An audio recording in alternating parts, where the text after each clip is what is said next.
Mari kita berdoa sebelum kita mendengarkan kebenaran firman Tuhan. Kami bersyukur buat kebaikan-Mu. Terima kasih untuk hari ini kami boleh kembali memuji dan memuliakan nama Tuhan. Pada hari ini kami rindu Tuhan Yesus untuk mendengarkan kebenaran firman-Mu. Kami tahu hamba-Mu terbatas, hamba-Mu tidak ada apa-apanya. Kiranya urapan yang baru dari ujung kepala sampai ujung kaki boleh menyertai hamba-Mu Tuhan. Biarlah firman Tuhan disampaikan boleh mengajar, mendidik, dan mendisiplin kami. Kami bersyukur buat anugerah Tuhan, kami siap mendengar firman-Mu. Biarlah Engkau yang boleh beracara dari awal pemberitaan sampai akhir. Di dalam nama Tuhan Yesus, kami berdoa dan mengucap syukur. Haleluya. Amin. Puji nama Tuhan. Shalom saudara. Mungkin boleh diterangin sedikit, saya kurang kelihatan wajahnya. Yang bagian jemaat. Ya, puji nama Tuhan, pada hari ini kita akan kembali bersama-sama mendengarkan kebenaran firman Tuhan. Dan tema firman Tuhan hari ini saya berikan judul didisiplin oleh kasih karunia. Saudara yang dikasihi Tuhan, Yohanes 1 ayat yang ke-14 berkata demikian. Firman itu telah menjadi manusia dan diam di antara kita. Dan kita telah melihat kemuliaannya, yaitu kemuliaan yang diberikan kepadanya sebagai anak tunggal Bapa, penuh kasih karunia dan kebenaran. Saudara, keselamatan adalah kasih karunia Allah, bukan merupakan usaha dan pekerjaan kita. Jika kita melihat pengalaman Paskah di dalam perjanjian lama, Alkitab berkata, apabila aku melihat darah itu, maka aku akan lewat daripadamu. Setiap anak sulung Israel diselamatkan karena ada darah di tiang pintu rumah Israel. Tuhan menyelamatkan bukan karena melihat perbuatan baik setiap orang Israel, tetapi karena melihat darah anak domba di setiap tiang pintu rumah Israel. Demikian sebaliknya saudara, setiap anak sulung Mesir mati atau binasa karena tidak ada darah di tiang pintu rumah mereka. Bukan semata-mata karena perbuatan jahat mereka, tetapi karena mereka tidak memiliki darah anak domba, sehingga Allah membinasakan mereka. Kita sebentar lagi akan memperingati Paskah saudara. Saya rasa kebenaran ini perlu juga disampaikan pada hari ini, nanti sebelum Bapak Gembala nanti akan menyampaikan lebih lanjut. Saudara yang dikasihi Tuhan, kita mengetahui bahwa Kristus adalah anak domba Allah. Pengorbanannya di atas kayu salib, darahnya tercurah untuk menebus dan menyelamatkan setiap orang yang percaya. Kita harus meyakini dan mengerti bahwa kebenaran manusia tidak dapat menyelamatkannya. Pengkhotbah 7 ayat yang ke-20 berkata, sesungguhnya di bumi tidak ada orang yang saleh, yang berbuat baik dan tak pernah berbuat dosa. Jika kita menganggap diri kita saleh mungkin benar, tapi tidak berarti kita tidak berbuat dosa. Kita sudah cemar dengan dosa. Oleh sebab itu Nabi Yesaya berkata, kesalehan manusia seperti kain kotor. Allah tidak menyelamatkan manusia dengan kebenaran mereka yang telah dicemari oleh dosa. Perhatikan kata-kata ini. Allah menyelamatkan hanya ketika ia melihat kebenarannya sendiri. Amin saudara. Allah menyelamatkan hanya ketika ia melihat kebenarannya sendiri. Kebenaran manusia tidak mungkin dapat menyelamatkan. Kita sudah cemar oleh dosa. Oleh sebab itu kembali kepada pengalaman Paskah, apa yang dikatakan di dalam Keluaran 12 ayat yang ke-7 sampai dengan yang ke-8a. Kemudian dari darahnya haruslah diambil sedikit dan dibubuhkan pada kedua tiang pintu, kanan dan kiri. Dan pada ambang atas itu bukan atas pintu saudara, tetapi itu pintu bagian bawah. Di zaman Israel pintu itu bentuknya persegi panjang, jadi di bawahnya juga ada kayunya. Ambang atas itu artinya kayu bagian bawah saudara. Mari kita melihat bersama-sama dan kemudian dikatakan pada rumah-rumah di mana orang memakannya, dagingnya harus dimakan mereka pada malam itu juga. Darahnya dioleskan, dagingnya dimakan. Mari kita melihat, kita perhatikan kebenaran ini.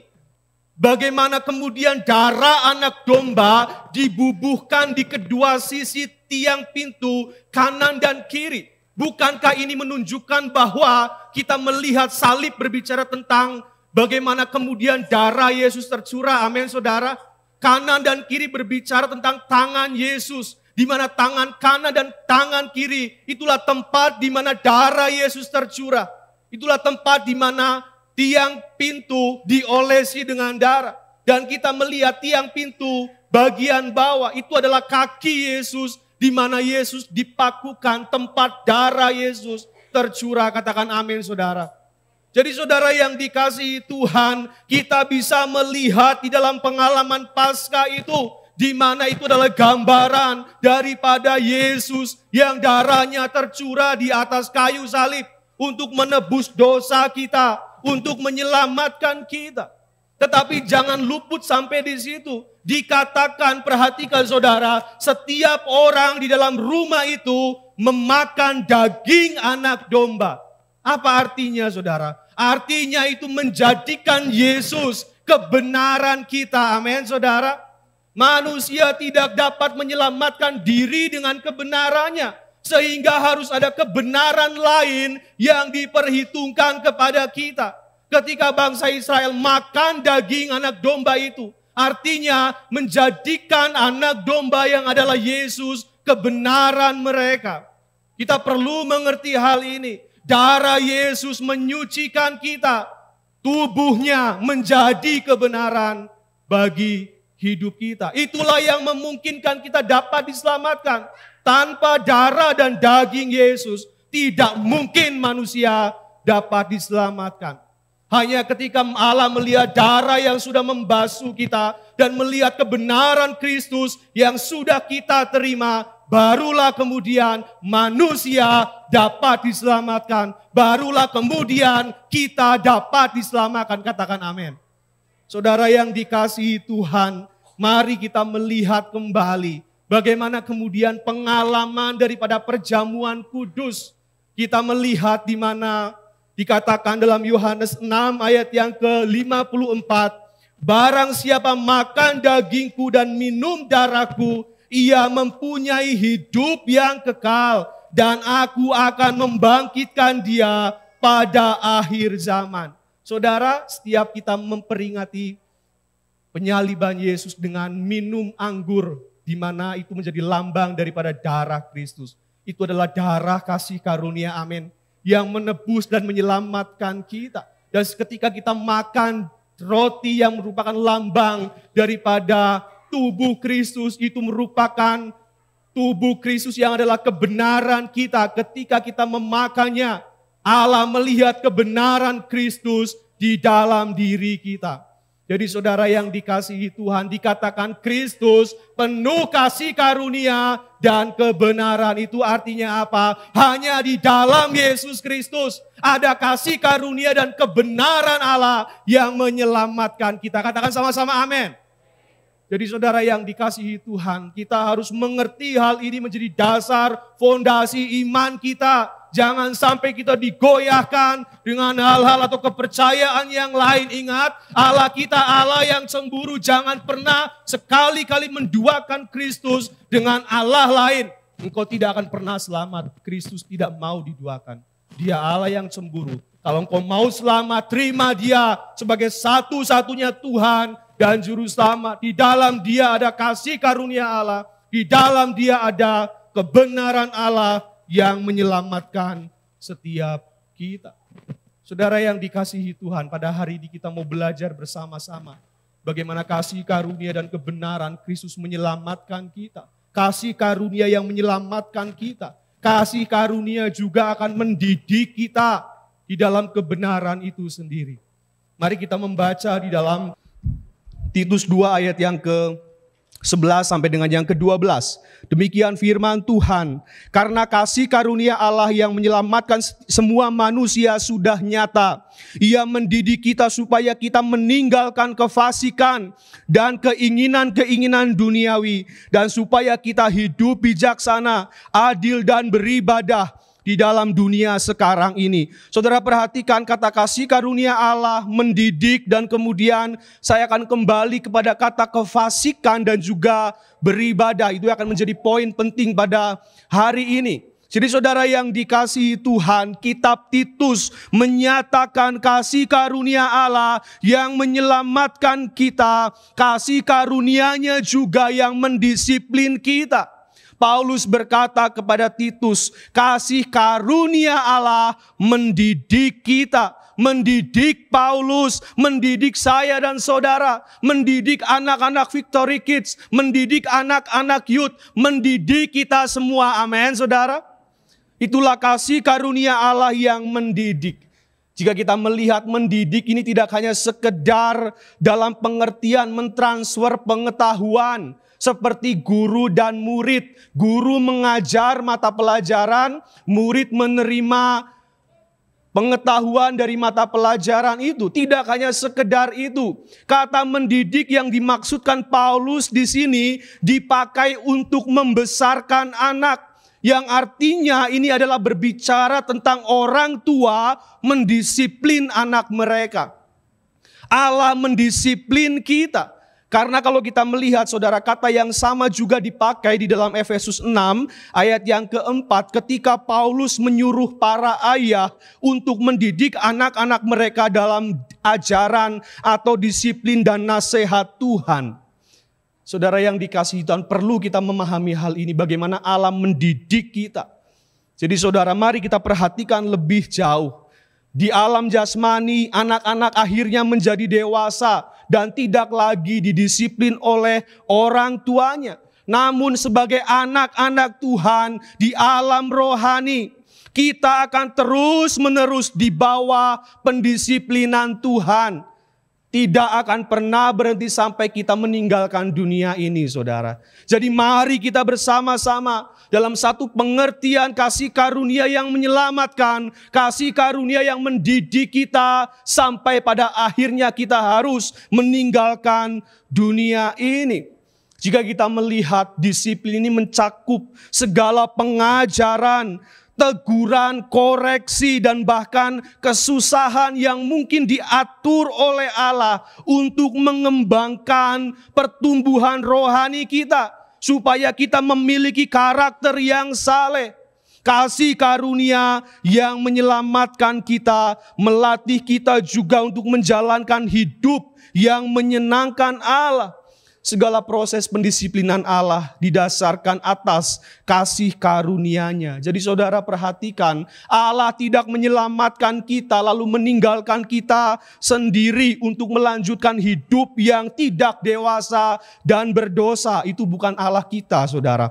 Allah kita akan mendisiplin kita. Dia menyelamatkan kita dan kita juga akan mendapatkan disiplinnya supaya kita bertumbuh di dalam rohani, supaya karakter kita semakin hari semakin diperbaharui di dalam Kristus Yesus.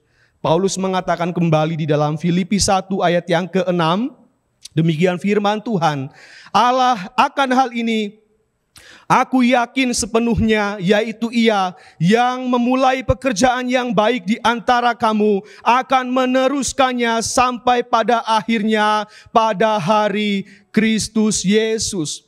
Disiplin daripada Allah memberi dorongan kepada kita untuk kita maju. Allah yang memprakarsai, yang mengawasi pertumbuhan rohani kita. Yang perlu kita lakukan, kita bertanggung jawab, amin saudara, meresponi disiplin dari Allah itu. Sebagai anak kita mau didisiplin oleh Allah yang adalah Bapa kita. Jadi mari kita melihat bersama-sama, ada 2 poin penting yang ingin saya sampaikan pada hari ini. Di mana kasih karunia Allah mendisiplin kita untuk berkata tidak kepada kefasikan. Katakan sama-sama, tidak untuk kefasikan. Di dalam Ibrani 1 ayat yang ke-9a dikatakan, engkau mencintai keadilan dan membenci kefasikan. Saudara yang dikasihi Tuhan, secara umum kefasikan biasanya disamakan dengan kejahatan, perbuatan asusila, tidak jujur, kejam, jahat, bobrok, dan lain sebagainya. Berkaitan dengan tindakan-tindakan moral yang tidak baik. Tentu saja saudara, sebagai orang percaya kita harus tidak melakukan hal itu. Kita tidak boleh melakukan hal itu. Namun saya mau melihat saudara, dari konteks yang lebih luas, sebetulnya kefasikan itu juga mencakup di mana tidak peduli kepada Allah, mengabaikan Allah, dan bahkan hidup tanpa mengingat Dia. Jadi mari perhatikan saudara, seringkali mungkin hidup kita benar, hidup kita baik, tetapi dalam konteks kefasikan ini kita seringkali lupa kepada Allah, tidak mengingat Allah, mengabaikan Allah. Di dalam Roma 1 ayat yang ke-21a dikatakan demikian, sebab sekalipun mereka mengenal Allah, mereka tidak memuliakan Dia sebagai Allah atau mengucap syukur kepadanya. Artinya apa saudara? Artinya mungkin ada orang-orang yang moralnya tinggi, perbuatannya baik tetapi sekaligus fasik saudara. Mari kita melihat bersama-sama contoh yang sangat jelas di dalam cerita tentang ke-10 orang kusta. Saya akan membacakan satu persatu bagian untuk saudara. Di dalam Lukas 17 ayat yang ke-11 sampai dengan yang ke-19. Demikian firman Tuhan. Dalam perjalanannya ke Yerusalem, Yesus menyusur perbatasan Samaria dan Galilea.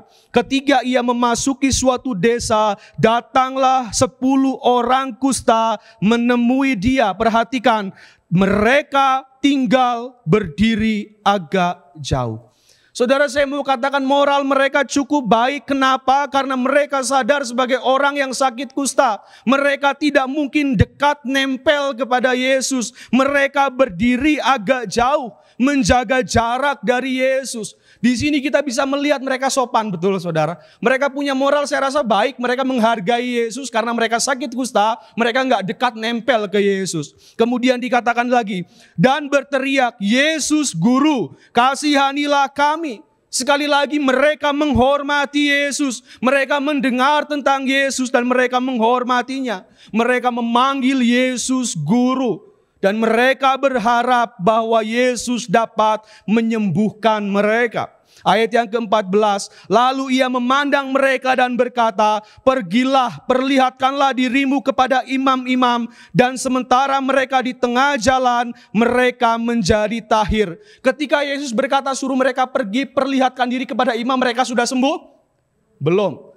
Saat mereka belum sampai kepada imam, mereka sembuh di tengah jalan, betul saudara. Artinya apa? Ketika mereka mendengarkan perkataan Yesus, mereka percaya kepada Yesus, dapat menyembuhkan. Mereka melangkah dengan percaya kepada perkataan Yesus. Dan akhirnya semuanya tahir. 10-10-nya semuanya menjadi sembuh. Namun perhatikan saudara ayat yang ke-15. Seorang dari mereka ketika melihat bahwa ia telah sembuh, kembali sambil memuliakan Allah dengan suara nyaring. Dari 10 orang yang disembuhkan, hanya 1 yang kembali kepada Yesus dan memuliakan Dia. Ayat yang selanjutnya dikatakan, lalu tersungkur di depan kaki Yesus dan mengucap syukur kepadanya. Hanya 1 orang yang memuliakan Yesus dan mengucap syukur kepadanya. Dan dikatakan orang itu adalah apa? Orang Samaria. Ini menjadi penting saudara, karena orang Samaria dianggap oleh orang Yahudi punya moral gak cukup baik saudara. Orang Yahudi punya moralitas superior, anggap diri paling baik, paling benar. Tetapi dikatakan ketika disembuhkan, hanya orang Samaria yang datang kepada Yesus. Saya percaya yang 9 itu orang Yahudi saudara. Kenapa dikatakan orang Yahudi? Dan saya percaya ini dikonfirmasi oleh pernyataan Yesus sendiri. Lalu Yesus berkata, bukankah ke-10 orang tadi semuanya telah menjadi tahir? Perhatikan, di manakah yang 9 orang itu? Tidak adakah di antara mereka yang kembali untuk memuliakan Allah selain daripada orang asing ini? Artinya yang 9 bukan orang asing. Orang Samaria bukan orang Yahudi. Tapi saudara, dia datang memuliakan Allah dan mengucap syukur. Saudara yang dikasihi Tuhan, orang Samaria disembuhkan dari sakit fisiknya. Tetapi tidak hanya itu, dia juga diselamatkan jiwanya. Amin, saudara. 9 orang memang disembuhkan sakit fisiknya. Itu kemurahan Tuhan. Tetapi mereka tidak dikatakan diselamatkan. Tubuh mereka sembuh, oke. Tapi jiwa mereka binasa, saudara. Dan mari kita melihat apa yang terjadi ketika mereka tidak memuliakan dan mengucap syukur kepada Allah. Mereka binasa. Ayat yang ke-19. Lalu ia berkata kepada orang itu, berdirilah dan pergilah, imanmu menyelamatkan engkau. Hanya kepada orang Samaria ini Yesus berkata, imanmu menyelamatkan engkau. Tidak kepada 9 yang lainnya. Saudara yang dikasihi Tuhan, mari kita bersama-sama mengoreksi diri kita saat kita melihat kehidupan kita. Apakah kita sudah mengingat Yesus? Apakah kita sudah mengenal, mengingat Yesus? Sudah mengingat Allah di dalam setiap perbuatan kita, atau justru di dalam perbuatan kita sehari-hari kita melupakan Allah. Kita lupa Allah, lebih ingat pekerjaan. Kita lupa Allah, lebih ingat keluarga. Kita lupa Allah, lebih ingat pelayanan.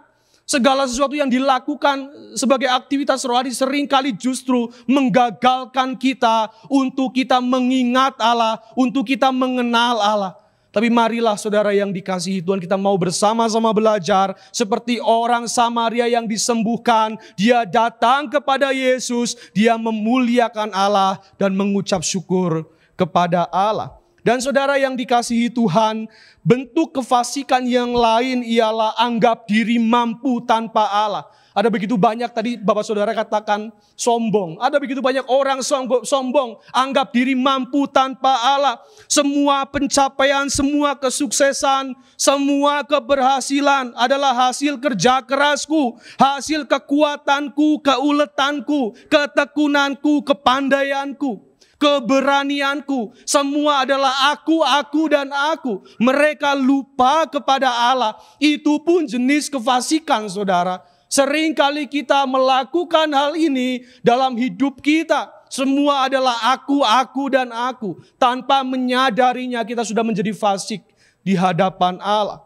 Ulangan 8 ayat yang ke-17 sampai dengan yang ke-19 dikatakan kepada jenis kefasikan ini, firman Tuhan berkata, maka janganlah kau katakan dalam hatimu, kekuasaanku dan kekuatan tangankulah yang membuat aku memperoleh kekayaan ini. Tetapi haruslah engkau ingat kepada Tuhan Allahmu, sebab dialah yang memberikan kepadamu kekuatan untuk memperoleh kekayaan dengan maksud meneguhkan perjanjian yang diikrarkannya dengan sumpah kepada nenek moyangmu seperti sekarang ini. Tetapi jika engkau sama sekali melupakan Tuhan Allahmu dan mengikuti Allah lain, beribadah kepadanya dan sujud menyembah kepadanya, aku memperingatkan kepadamu hari ini bahwa kamu pasti binasa.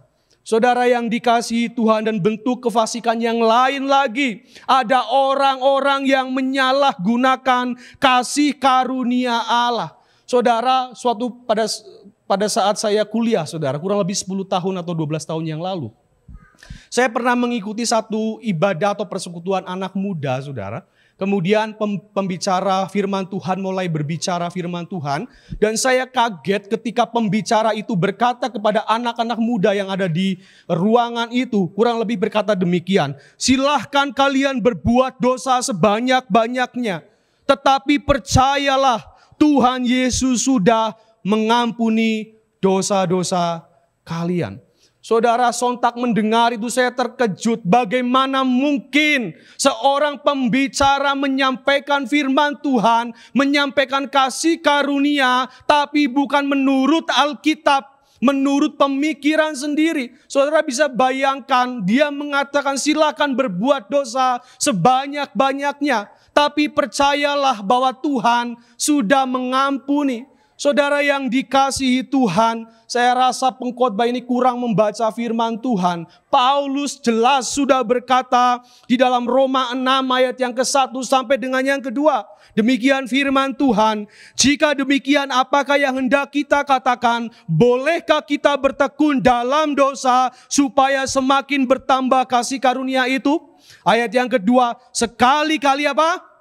Tidak. Bukankah kita telah mati bagi dosa? Bagaimanakah kita masih dapat hidup di dalamnya? Saudara yang dikasihi Tuhan, salah satu bidat atau ajaran sesat antinomianisme.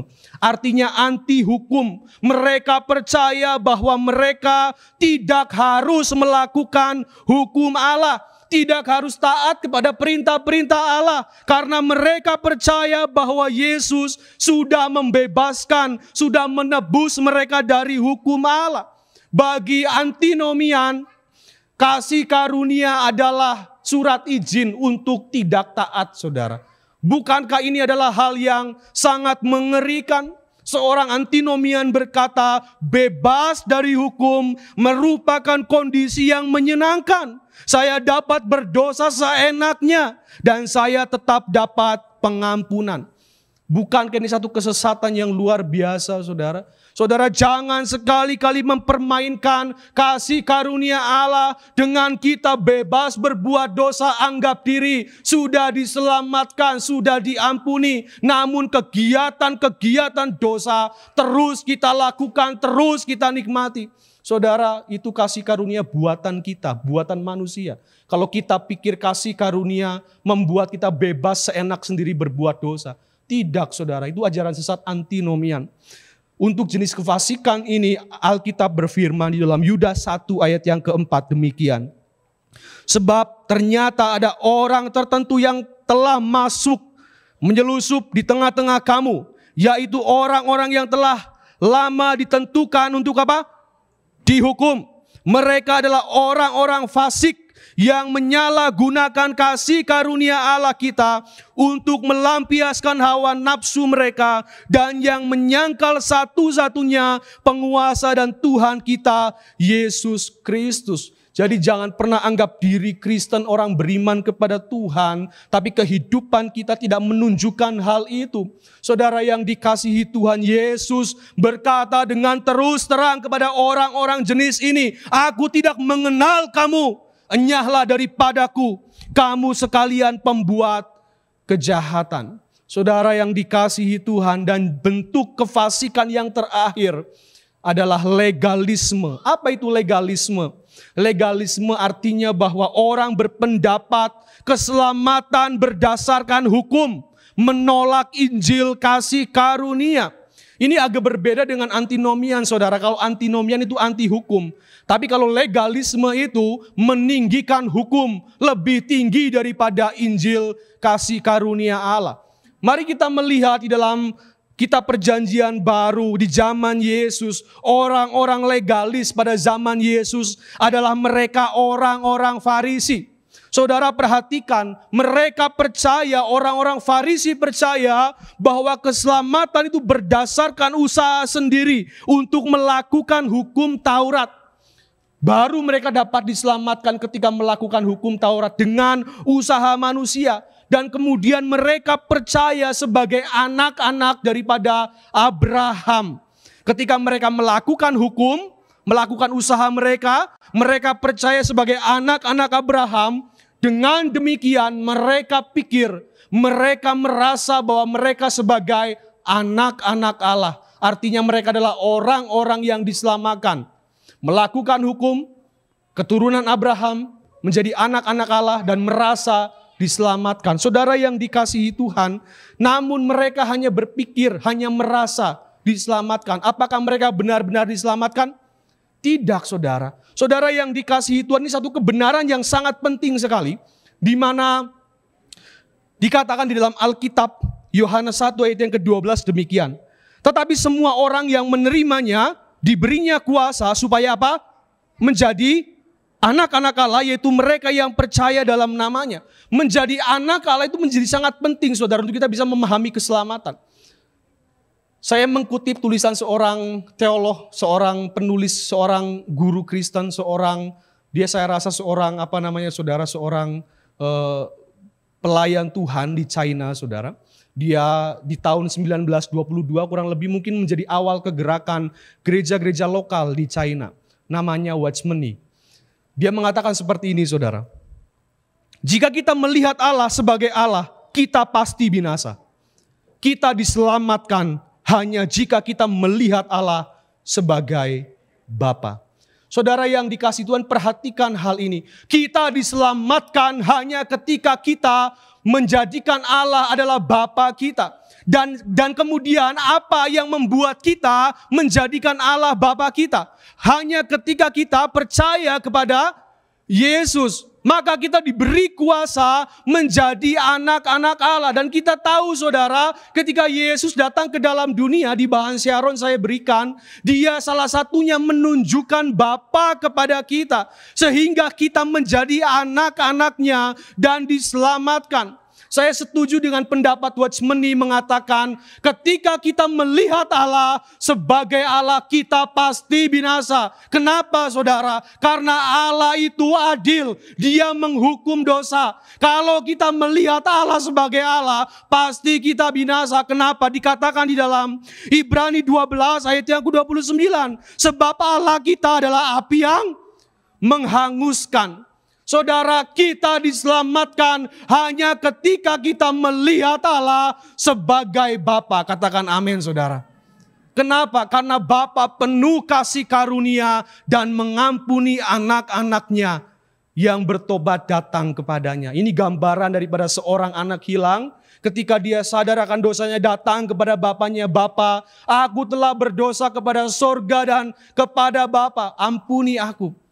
Dan bapaknya di situ datang mengampuni anak itu, menerimanya kembali. Ini adalah gambaran daripada Allah yang adalah Bapa kita yang mengampuni kita, anak-anaknya. Sampai di sini saudara paham? Kita bersyukur, saudara, tidak ada agama di dunia selain kekristenan yang mengatakan Allah sebagai Bapa. Ketika kita mengatakan Allah sebagai Allah, kita pasti binasa. Kita diselamatkan hanya ketika kita melihat Allah sebagai Bapa. Dan di dalam Yesus Kristus, Allah adalah Bapa kita. Katakan amin. Berikan kemuliaan buat Tuhan kita, Yesus Kristus. Saudara yang dikasihi Tuhan. Dan yang kedua, kasih karunia mendidik atau mendisiplin kita untuk berkata iya kepada ibadah. Katakan sama-sama, iya untuk ibadah. Saudara yang dikasihi Tuhan, Rasul Paulus menasehati Timotius di dalam 1 Timotius 4 ayat yang ke-7 dikatakan, latihlah dirimu beribadah. Saudara, kata latih di sini berasal dari gelanggang olahraga. Biasanya dipakai untuk menggambarkan latihan para pemuda yang mempersiapkan fisik mereka untuk pertandingan olahraga pada masa itu. Seperti para pemuda melatih fisik mereka untuk pertandingan, Paulus menginginkan Timotius, menginginkan saya dan saudara untuk melatih diri secara rohani ke arah ibadah. Saudara, ibadah memang memiliki pengertian yang luas, namun salah satunya mencakup kekudusan hidup. Ini adalah hal terpenting di dalam ibadah, kekudusan hidup. Jadi sekarang pertanyaannya, bagaimana kita melatih diri beribadah di dalam kekudusan hidup? Dan jawabannya saudara hanya satu, lewat disiplin pilihan kita setiap hari. Kita perlu membuat pilihan setiap hari, betul saudara. Tapi kita perlu membuat pilihan-pilihan yang mengarah kepada kekudusan hidup. Jika pilihan-pilihan kita salah, maka kita sedang melatih ke arah yang salah. Jika pilihan-pilihan kita benar, maka kita sedang melatih diri ke arah yang benar.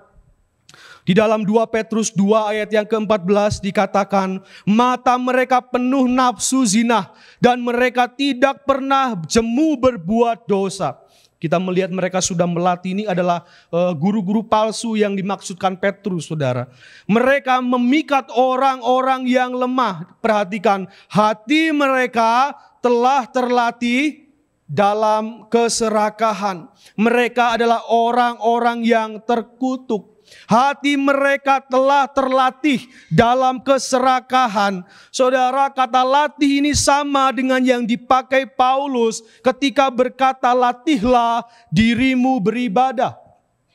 Guru-guru palsu melatih diri mereka ke arah yang salah. Namun Paulus menyuruh kita untuk kita melatih diri ke arah ibadah, ke arah kekudusan hidup melalui apa? Pilihan, komitmen pilihan setiap hari yang kita ambil. Saudara yang dikasihi Tuhan, ketika Petrus mengatakan hal ini, Petrus melihat bahwa guru-guru palsu mereka telah menjadi serakah karena mereka melatih diri mereka sehingga mencapai satu titik di mana mereka menjadi ahli-ahli dalam keserakahan.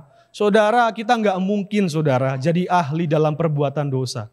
Nggak mungkin saudara, karena kita adalah orang-orang yang benar. Kita mau ahli di dalam hidup kekudusan di hadapan Allah. Amin saudara. Kita perlu melatih diri kita setiap hari. Saudara yang dikasihi Tuhan, kalau saudara pernah menonton Olimpiade, apapun jenis olahraganya, saudara biasanya ada 3 pemenang, betul saudara? Juara 1, juara 2, dan juara 3. Juara 1 dapat emas, juara 2 dapat perak, dan kemudian yang ketiga dapat perunggu. Biasanya wakil daripada panitia Olimpiade mengkalungkan kalung itu di masing-masing juara saudara. Ketika Petrus mengatakan hal ini sebetulnya dia juga mirip-mirip dengan orang-orang yang menang dalam Olimpiade karena mereka disebut sebagai ahlinya di dalam bidang olahraga itu. Sama seperti para panitia Olimpiade mengkalungkan emas, perak, dan perunggu ke para pemain. Petrus juga mengkalungkan tulisan di orang-orang atau guru-guru palsu, ahli dalam keserakahan. Itu yang dimaksudkan oleh Petrus. Mereka menjadi ahli, tapi mereka ahli dalam keserakahan, ahli dalam hal-hal yang tidak baik. Saudara yang dikasihi Tuhan, adik-adik Victory Kids, suatu ketika di sebuah hutan, hiduplah hewan-hewan yang baik, tetapi ada satu hewan yang sangat jahat. Dia adalah singa dan biasa disebut raja hutan. Pada saat itu hewan-hewan di hutan itu menjadi sangat takut karena si singa itu singa yang serakah. Dia berburu dan memakan buruannya. Namun sekalipun dia sudah kenyang, dia akan terus berburu dan membunuh hewan-hewan yang ada di hutan tersebut. Kemudian hewan-hewan di hutan mulai berpikir, jika raja hutan terus melakukan hal itu, maka hewan-hewan di hutan sebentar lagi akan habis. Kemudian para hewan mulai bermufakat. Kemudian mereka membuat satu keputusan. Oke, sekarang kita datang ke raja hutan, bilang ke raja hutan, kalau raja hutan melakukan hal itu terus, maka hewan-hewan akan segera habis, cepat habis. Kemudian mereka mengatakan kepada raja hutan, begini saja raja hutan, kami akan mengirim setiap hari satu hewan untuk raja hutan makan. Jadi raja hutan gak perlu berburu dan membunuh hewan-hewan yang ada di sana. Nah akhirnya raja hutan pun setuju. Oke, saya akan tunggu di sini. Saya tidak akan berburu. Yang penting kalian kirim hewan untuk saya makan. Nah saudara yang dikasihi Tuhan. Kemudian di hari pertama dikirimlah kelinci. Kelinci yang kecil saudara. Biasa kita tahu kelinci itu cerdik ya. Kelinci dipilih kemudian dikirim untuk menjadi santapan pertama di hari yang pertama itu. Namun si kelinci tahu bahwa dia mau jadi santapan, dia merasa takut dan juga malas-malasan. Saya nggak mau dimakan nanti aja siang-siang bangunnya. Nanti kalau udah siang saya akan datang ke singa, biarlah saya dimakan, seperti itu ceritanya. Akhirnya dia bangun siang, kemudian setelah bangun siang dia jalan dan dia datang ke singa. Singa udah nunggu saudara, dia udah marah sekali karena lama sekali. Biasanya makan pagi ya, dia siang nunggu dan ketika melihat kelinci dia marah karena udah telat dan kemudian dia juga ketawa. Ketawa kenapa? Karena kamu ngirim kelinci cuma satu, kecil. Bagaimana mungkin saya kenyang? Dia juga marah. Tapi kemudian kelinci ini pintar. Dia bilang, sebetulnya saya nggak dikirim satu aja. Saya dikirim ada 5 kelinci. Tapi yang 4 dimakan sama singa lain di jalan. Nah saudara, ketika mendengar hal itu, sang raja hutan menjadi sangat marah kepada singa yang memakan 4 kelinci itu. Kemudian sang raja hutan berkata kepada kelinci yang lagi ngobrol itu, tunjukkan kepada singa itu di mana tempatnya dia.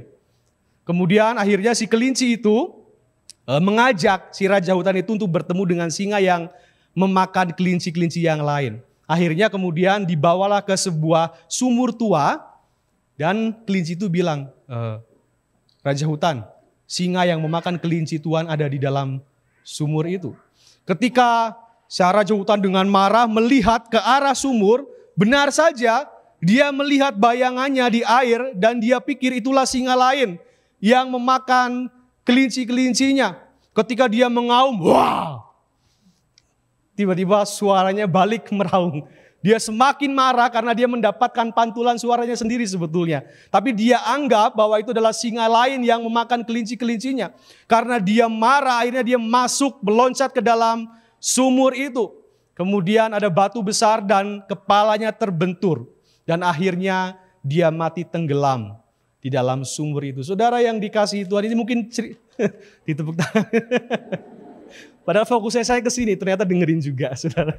Saudara yang dikasihi Tuhan, keserakahan membuat sang singa mati. Saya percaya, saudara, ini juga yang dikatakan oleh Petrus. Bagaimana guru-guru palsu menjadi ahli dalam keserakahan. Mereka berkomitmen untuk mengejar laba keuangan melalui ajaran palsu. Guru-guru palsu menjadi ahli, tetapi ahli dalam keserakahan. Bukan ahli dalam hal-hal yang baik, misalnya kemurahan hati dan menjadi ahli dalam berbagi, tapi mereka ahli dalam serakah. Jadi saudara, pada hari ini untuk penutup kita dalam khotbah hari ini, pertanyaannya di arah mana kita mendisiplin diri. Semua itu bergantung pada komitmen pilihan kita yang kita buat setiap hari. Saya bacakan di dalam Yosua 24 ayat yang ke-15, ayat terakhir. Tetapi jika kamu anggap tidak baik untuk beribadah kepada Tuhan, pilihlah pada hari ini kepada siapa kamu akan beribadah. Allah yang kepadanya nenek moyangmu beribadah di seberang sungai Efrat, atau Allah orang Amori yang negerinya kamu diami. Tetapi aku dan seisi rumahku, kami akan beribadah kepada Tuhan.